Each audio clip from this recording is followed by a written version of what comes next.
All right, so I'm going to read The Youngest Marcher, the story of Audrey Faye Hendricks, a young civil rights activist.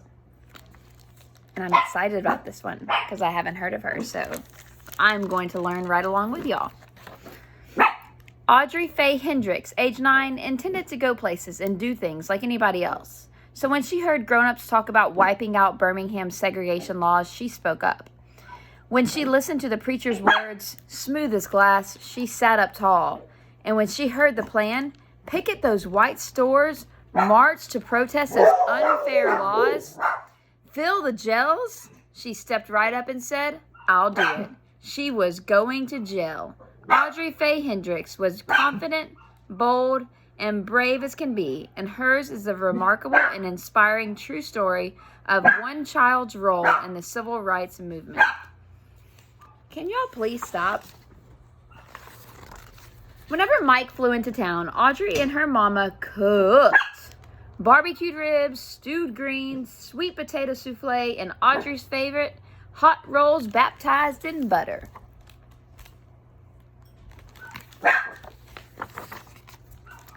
Other folks knew Mike as Martin or Dr. King. The Hendrickses, Gilbert. Hold on a second. I'm sorry. Someone just pulled up. Other folks knew Mike as Martin or Dr. King. The Hendrickses used his nickname. They did the same with the other ministers too, like Fred Shuttlesworth and Jim Bevel. After Mike blessed the feast, and remember Mike is Dr. Martin Luther King. After Mike blessed the feast, Mama expected Audrey to keep still during supper. But when grown-ups talked about wiping out the segregation laws that kept black and white people apart in Birmingham, she just had to speak up. Audrey intended to go places and do things like anybody else. I want to eat my ice cream inside Newberry's. I want to sit downstairs at the Alabama. I don't want hand-me-down school books. But stools at the counter, plush movie theater seats, books so fresh they would crackle when you open them, those were for white children. Hush, hissed Mama. 9-year-old children should not speak in front of company, especially ministers like Fred, Mike, and Jim, who were bringing dreams of justice.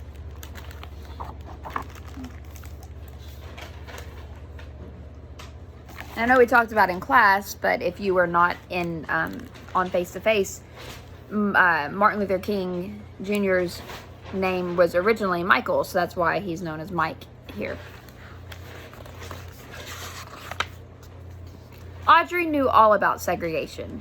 She knew to pay the driver at the front of the bus, then step off and walk around to the back door, drink from the fountain with a dirty bowl and warm water, use the freight elevator at department stores downtown, front row seats, cool water, elevators with white-gloved operators. Law said those were for white folks. Every Monday night, Audrey and her mama and daddy and her aunts, uncles, and cousins joined neighbors and friends at Fred's church for worship, fellowship, and testimony. She sang and swayed along with the movement choir, her voice spirited and spiritual. Black and white together, we shall overcome. For once, she didn't have to keep still.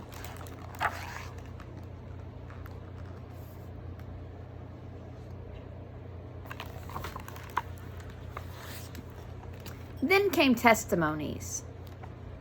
At a whites-only store, white store owners won't hire me. Ku Kluxers chased me. Policemen called me names.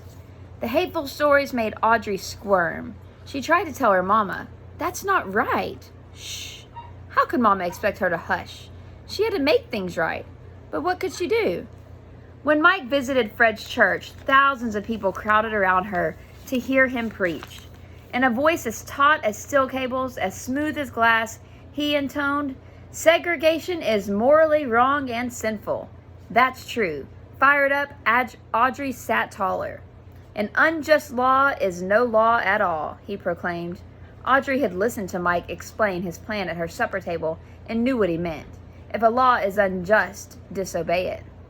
Sit down inside Newberry's. Picket those white stores. March to protest those unfair laws. Why, even marching was against the law. Then get arrested. "Fill the jails," Mike exclaimed. "Fill Birmingham's jails so full that policemen can't squeeze in one more person. packed cells so tight that police will have to quit arresting people for demanding their rights.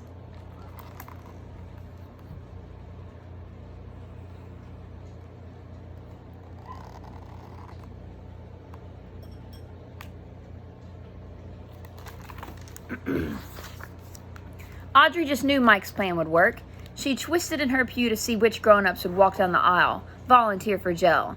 But they mostly stayed put, eyes staring at their feet, hands on their knees. Feet, hands, and knees didn't move. "Fill the jails," Mike pleaded, meeting after meeting. But heads shook all around her. Audrey heard, "No, best not break those segregation laws. Boss man will fire me. Landlord will evict me. Policemen will beat me." If nobody protested, Mike's plan would fail. Police could keep arresting anyone, anytime, for anything, forever. Audrey would never be able to go to places and do things like everybody else. One night, Jim announced a new idea. If grown-ups weren't going to do it, fill the jails with children. Audrey leaped to her feet. "I want to go to jail," she declared. Mama looked deep and saw that Audrey's eyes begged, "Please." "Okay," Mama said. Audrey strutted down that aisle. She was going to jail.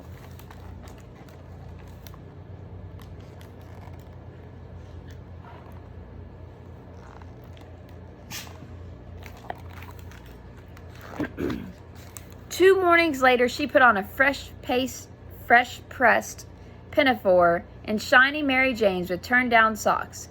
Protesters got to look nice. In the meantime, her daddy brought her a game to help her pass the time in jail.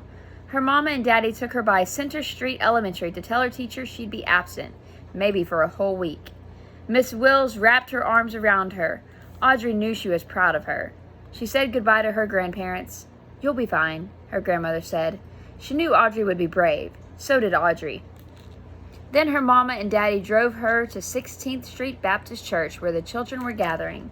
Even before she reached the door, Audrey heard loud voices chanting freedom songs.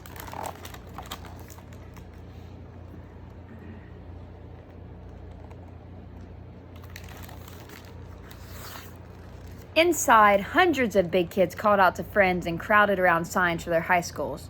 Parker, Carver, her head swiveled. Where was the sign for Center Street Elementary?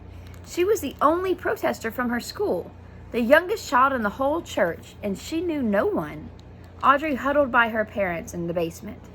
But when Jim lined her up with the others, 2 by 2, and the door swung open, Audrey straightened up. She was going to break a law and go to jail to help make things right. Clutching a protest sign in one hand and her game in the other, Audrey marched out the door. She stomped and sang, "Ain't gonna let nobody turn me round, turn me round, turn me round."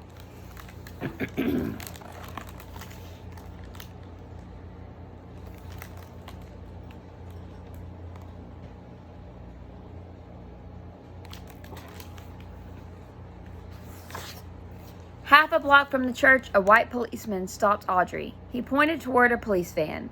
Sentence: 1 week in Juvenile Hall.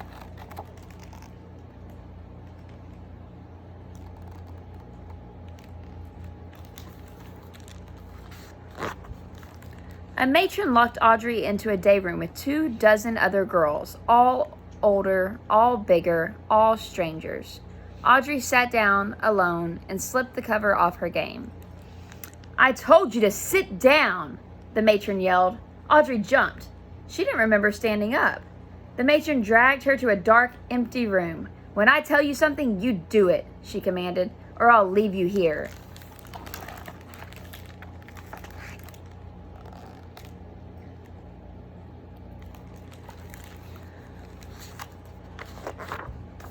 Trembling, Audrey quietly followed the matron back to the day room, put away her game, lay down her head and cried. Jail was harder than she had thought, and she wasn't fine after all. By evening, Audrey was hungry and tired. For dinner, soupy, oily, tasteless grits. At night, a bare mattress with one thin sheet for a cover.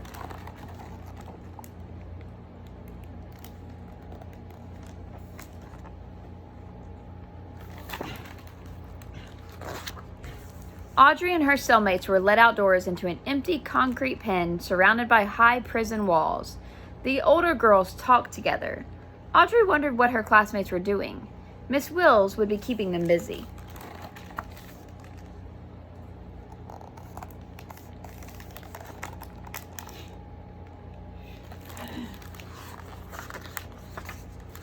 On another day, Audrey was sent to a huge room and told to sit in a chair that was so high her feet dangled above the floor.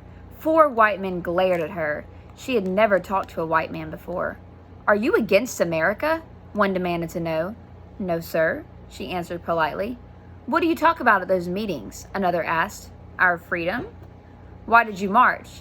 "To go places and do things like anybody else." What was wrong with that?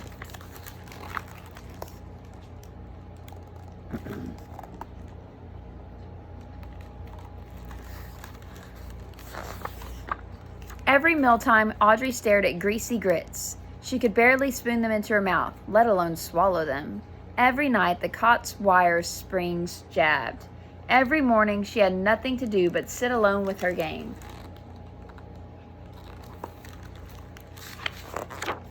In the afternoons, though, more kids crowded into the day room. Some days, many of them arrived sopping wet. A girl explained that firemen aimed powerful hoses at the children.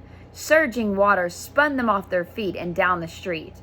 They got up and kept marching anyway, until they too were sent to jail.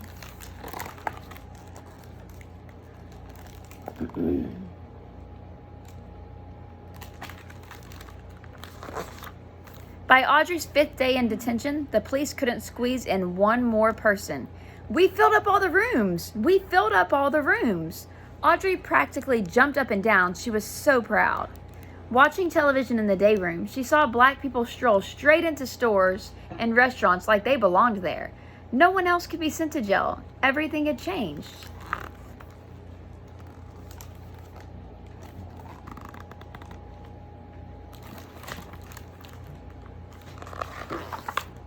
After 7 days, Audrey went home. Her mama and daddy wrapped their arms tight around her, washed the gel off her, and for dinner, hot rolls baptized in butter.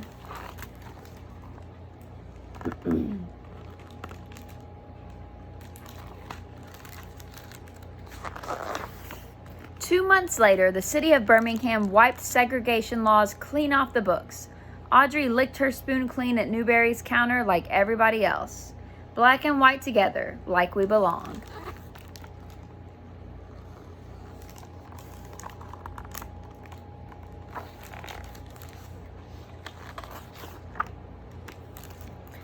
All right, and that's the end of that story, but I'm going to read the author's note.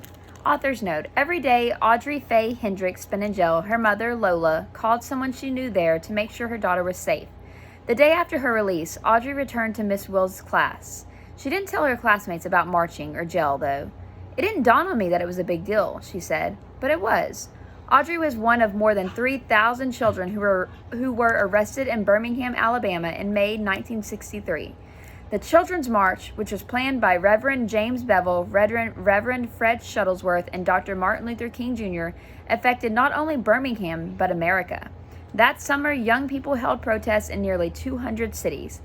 President John F. Kennedy spoke on television about prejudice and sent a civil rights bill to Congress. On August 28th, about 250,000 people marched in Washington, D.C. to hear Dr. King preach about his dreams of freedom. I had the honor of talking with Audrey in her home, where she grew up.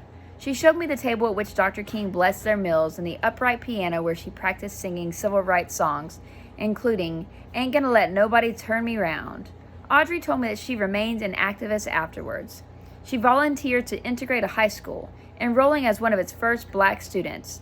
"It took a while for whites and blacks to work together," she said, "but it was what we fought for." After graduating from college and working in Dallas, Texas, Audrey returned to Birmingham, where she taught preschool and led Head Start programs. Years later, she earned a graduate degree researching women, like her mother and herself, who were involved in the civil rights movement. Schools around the country invited her to speak about her experience as the youngest known marcher. Nicknamed the Civil Rights Queen, Audrey Faye Hendricks died in 2009. And here's a picture of the real Audrey.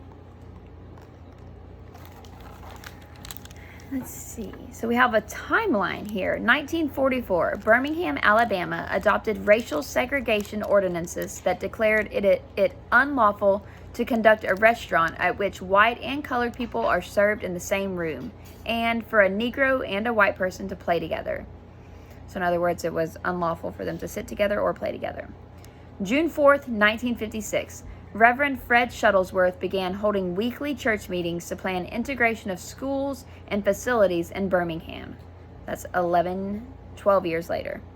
January 1963, Reverend Shuttlesworth urged Dr. Martin Luther King Jr. to come to Birmingham to help the civil rights movement there.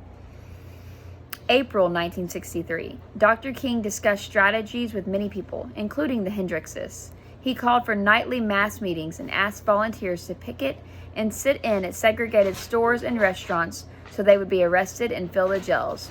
Few adults volunteered. April 29, 1963, Reverend James Bevel proposed that children march and go to jail. May 2nd through 7th, 1963. The Children's March resulted in the arrest of 3,000 to 4,000 young people filling the jails. Audrey Faye Hendricks, the youngest known marcher, was arrested on the first day. June 19, 1963, President JFK submitted a civil rights bill to Congress. July 23, 1963, Birmingham rescinded its segregation ordinances. August 28, 1963, civil rights activists held the March on Washington for Jobs and Freedom. September 15, 1963, 4 black girls were killed by a bomb at the 16th Street Baptist Church. July 2, 1964, Congress passed the Civil Rights Act of 1964. And that's it.